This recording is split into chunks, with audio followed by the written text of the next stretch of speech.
അയാൾക്ക് എന്തു സംഭവിച്ചു എന്നുള്ളത് നോക്കാനുള്ള ഒരു ഇതും കൂടി അല്ലേ, ഒരു മനസ്സും കൂടി നമ്മൾ കാണിക്കണം.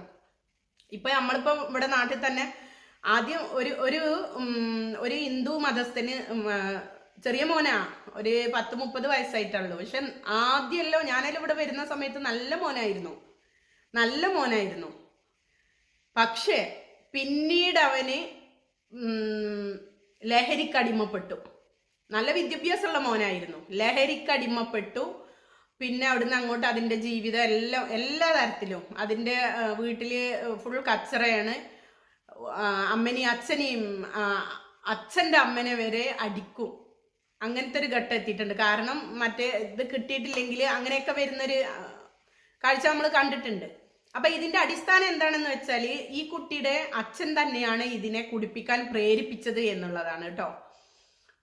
ലഹരിക്കടിമ ആക്കുന്നത് അപ്പോൾ സ്വന്തം കുടുംബത്തിൽ നിന്ന് തന്നെ ആവുമ്പോൾ അപ്പൊ അതേപോലെ എന്തെങ്കിലും ബാക്കിൽ എന്തെങ്കിലും കാരണങ്ങൾ ഉണ്ടാവാം. ഞാൻ ചിന്തിച്ചപ്പോൾ എനിക്ക് തോന്നിയൊരു കാര്യം അതാണ്.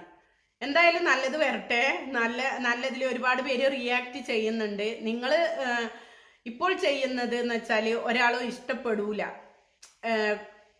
മതത്തെ ഇസ്ലാമിനെ ഇഷ്ടപ്പെടുന്നവര് ഇഷ്ടപ്പെടൂല. കാരണം അതിപ്പോ ഒരു റംസാൻ മാസം നിങ്ങൾ ആ ഫസ്റ്റിലത്തെ ഇതിൽ തന്നെ നിങ്ങൾ ഒരു പാട്ട് ഇറക്കിയിട്ട് അതൊക്കെ തീരെ ഈ മദ്രസ പൊട്ടത്തിയായ എനിക്ക് തന്നെ ദഹിക്കാൻ പറ്റാത്തൊരു കാര്യമായിരുന്നു. അപ്പൊ അത് എടുത്തിട്ടിട്ട് നിങ്ങൾ എന്നെ ഊക്കി വിട്ടതും എനിക്കറിയാം. അതെല്ലാം ഞാൻ സഹിച്ചു. അതെല്ലാം ആ ഒരു മൈൻഡിലാണ് ഞാൻ കാണുന്നത്.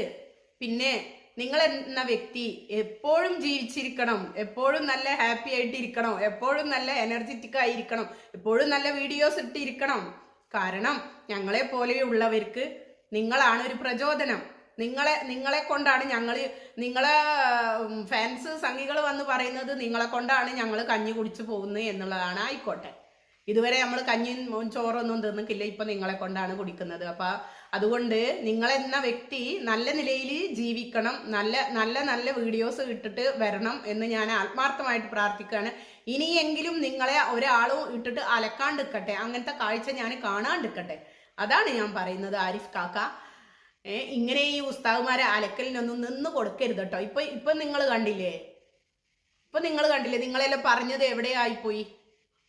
നിങ്ങൾ പറഞ്ഞത് എവിടെയായിപ്പോയി? ഉസ്താദ് പറഞ്ഞത് എവിടെയായിപ്പോയി? എന്തായാലും എനിക്ക് അത്താഴത്തിന് എണീക്കേണ്ടതാണ് കേട്ടോ. എനിക്ക് ഈ ഒരു വീഡിയോ കണ്ടപ്പോൾ പെട്ടെന്ന് ഒന്ന് റിയാക്ട് ചെയ്യണമെന്ന് തോന്നിപ്പോയതാണ്. എന്നെ കൊല്ലരുത്, എല്ലാവരോടും ആയിട്ട് പറയുകയാണ്. ഞാനൊരു പാവം പെണ്ണാണ്, എന്നെ കൊന്നേക്കരുത് കേട്ടോ. 3 കുട്ടികളുണ്ട് ഇവിടെ, അതുകൊണ്ടാണ്. പ്ലീസ്.